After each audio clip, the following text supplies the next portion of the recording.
क्यों कुछ लोगों की मृत्यु कम उम्र में हो जाती है? ये प्रश्न हर किसी के मन में कभी न कभी उठता है। जब किसी बच्चे की मृत्यु हो जाए, किसी युवा की सांसें थम जाएं, तो मन भीतर तक हिल जाता है। प्रश्न उठता है, इतनी जल्दी क्यों? इतना अच्छा बच्चा था, इतना होनहार था, फिर भी चला गया। परंतु प्यारे भक्तों, इस संसार में कुछ भी बिना कारण नहीं होता। हर एक घटना, चाहे वो सुख की हो या दुख की, हमारे कर्मों का फल होती है। जवान मौत का रहस्य, कर्म का गूढ़ सिद्धांत।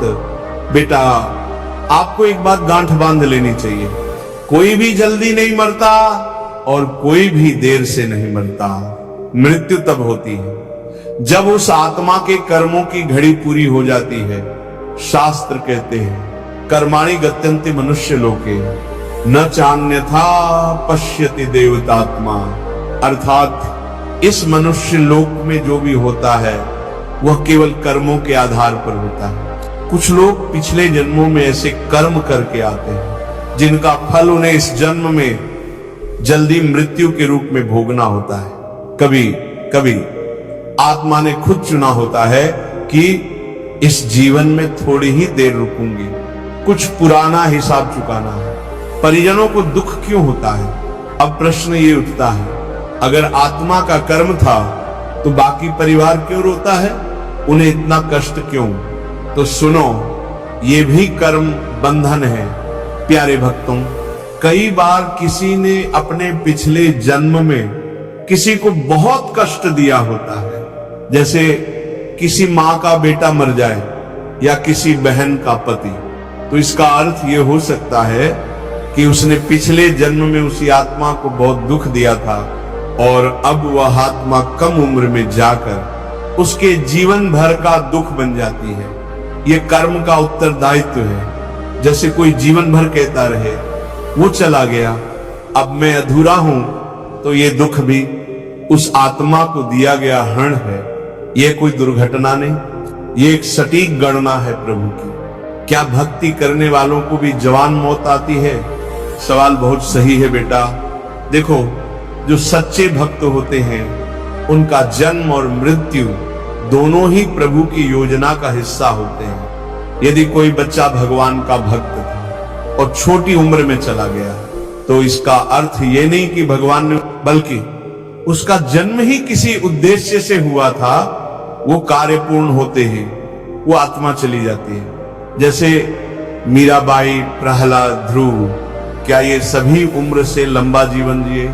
नहीं, पर उन्होंने जीवन में प्रभु को पा लिया। भक्त मरते नहीं बेटा, वो केवल शरीर छोड़ते हैं और सीधे प्रभु की गोद में चले जाते हैं। हमें क्या समझना चाहिए? अब सवाल यह है कि जब हमारे घर में कोई जल्दी चला जाए तो हम क्या करें? पहली बात, अति शोक न करें। भगवत गीता में भगवान श्री कृष्ण कहते हैं, जातस्य ही ध्रुवो मृत्यु। जिसका जन्म हुआ है उसकी मृत्यु निश्चित है। जो आया है वो जाएगा ही। आपका शोक आत्मा की गति को रोकता है। जितना अधिक रोगे उतना वह आत्मा बंध जाएगी मोह। दूसरी बात, उसके नाम से भजन, भागवत, सेवा करे, वो आत्मा ऊपर जा रही है। उसे चाहिए आपकी भक्ति की शक्ति। आप रोकर नहीं, नाम जप करके उसकी मदद कर सकते हो। तीसरी बात, अपने जीवन को जागृत करें। किसी की मृत्यु हमारे जीवन की आंख खोलने के लिए होती है। उसके जाने के बाद आप प्रभु से जुड़ जाएं, यही सच्ची श्रद्धांजलि है। भक्ति ही वह शक्ति है जो कर्मों को काट सकती है। बेटा, कर्मों की गणना इतनी सूक्ष्म होती है कि हम सोच भी नहीं सकते, परंतु एक उपाय है जो इस चक्र से मुक्त कर सकता है। नाम जप।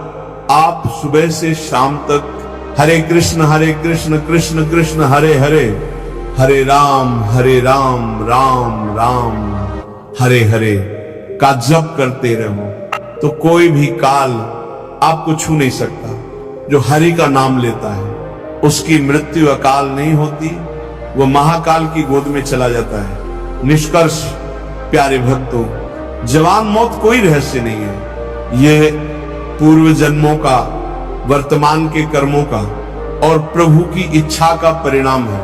अगर किसी के साथ ये हुआ है तो वह आत्मा कोई संदेश देकर गई है कि अब तुम जागो, तुम संभलो, तुम प्रभु से जुड़ो। जिन्होंने प्रभु को पा लिया उनके लिए मृत्यु, जीवन, दुख, सुख सब एक समान हो जाता है।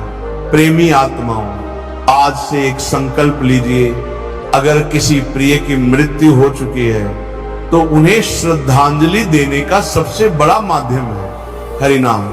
उनके नाम पर सत्संग करें, भंडारा कराए, भागवत कराए, पर सबसे पहले अपने जीवन को प्रभु के चरणों में समर्पित करें। जो हरि नाम से जुड़ा है उसका कोई जन्म व्यर्थ नहीं जाता।